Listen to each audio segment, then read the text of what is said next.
Welcome back, everyone. You know, one of the most asked questions that I get about my pool foundation is, what type of foam do you use? So let me just cut to the chase. I use XPS Foam. Bye. I'm just kidding, just kidding. No, XPS Foam is what I use. That is an acronym that they use for what's called Extruded Polystyrene, I believe. It's this right here, okay? So this is the foam that I used this year on my pool. This is a 3/4 inch.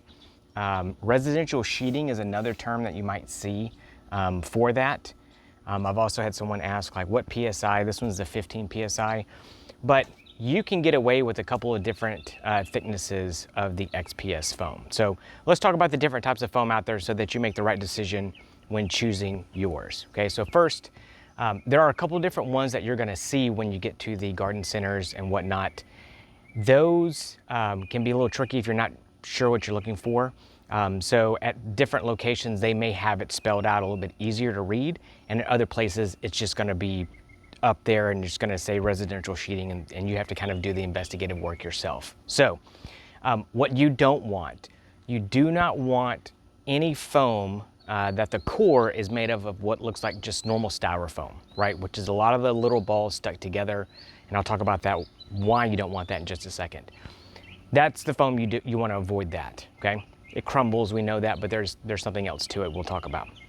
So what you're looking for is a kind of solid core foam. Extruded foam will look very different than styrofoam, okay? So if you look at this one that I have here and some of the ones that I've got from the store, you'll notice that it looks pretty much like a solid piece, okay? As I mentioned before, you'll see it listed as like a styrofoam possibly. It'll always be around the residential sheeting because this is what goes on the side of a lot of buildings. So that's what you want to look for, okay? The thickness, whatever you want to do, honestly. 1/2 inch I think is about as low as it goes. You can use 1/2 inch. You can use 3/4 inch. You can use 2 inches. You can use 1 inch. It's really up to you. In my experience, the thicker you go, the less movement I guess you'll feel underneath. And what I mean by that is this. So let's say that you've leveled your area somewhat okay, but you have a few little divots that are kind of like small, nothing large. You're still gonna feel large movements because this foam will compress to that shape. But what this does a great job of is covering up some of those little small areas. You won't feel it nearly as much because as this compresses, a lot of this tends to kind of level out, but just a little bit. So I'm not sure you're gonna get any better by going for the 2 inch than you would be going for the 3/4 inch or the 1 inch. I think, and just again, in my experience, you're not gonna see much difference between those. So opt for the cheaper one. I've been using 3/4 inch for the past 2 or 3 years now. I think I started off with a 1/2 inch, which also worked really great, okay? So just, it's up to you. Okay, so why XPS over styrofoam, okay? So if you look at the XPS, which is the extruded styrofoam, okay? What they're doing here is when you look at this edge, you don't see those bubbles, right? It looks like solid. It's not really solid.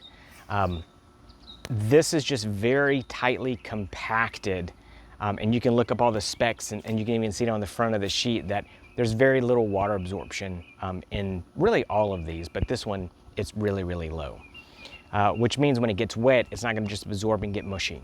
The styrofoam, on the other hand, is just like you would get like out of a fast food cup. It's a lot of the little round beads that have then kind of been melted together. So you get pockets in there. So whenever you put weight on that, you may get a little bit more texture, I guess, because as those compress, it's not gonna compress evenly, whereas something that's extruded, that compression is gonna happen equally across because of the way that this styrofoam has been produced, right? So it's equal all the way across, but the styrofoam is not that way. When you compress it, some areas are gonna be thicker than others, and you're gonna get a little bit of that bubbling.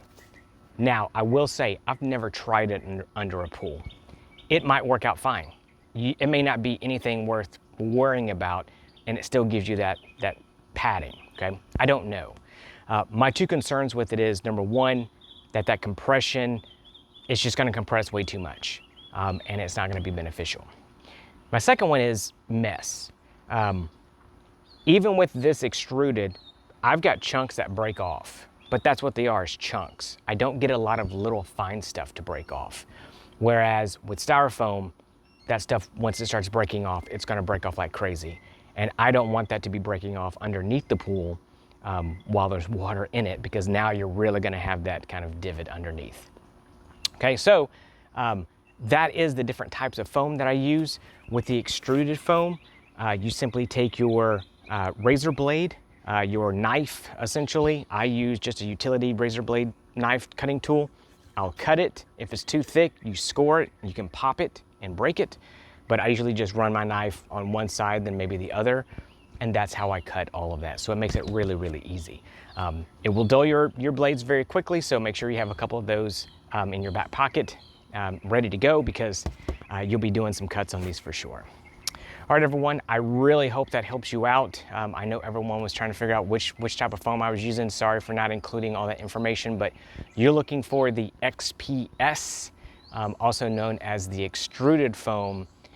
I'd probably stay away from all the other ones. However, if you have tried those before, let us know. I mean, if that is gonna be a cheaper way to go, let's do that, because I could save a few dollars myself. All right, everyone, thanks again for your comments. Leave any other questions you have below, and I'll try to address them as quickly as I can. Until next time, everyone, see ya.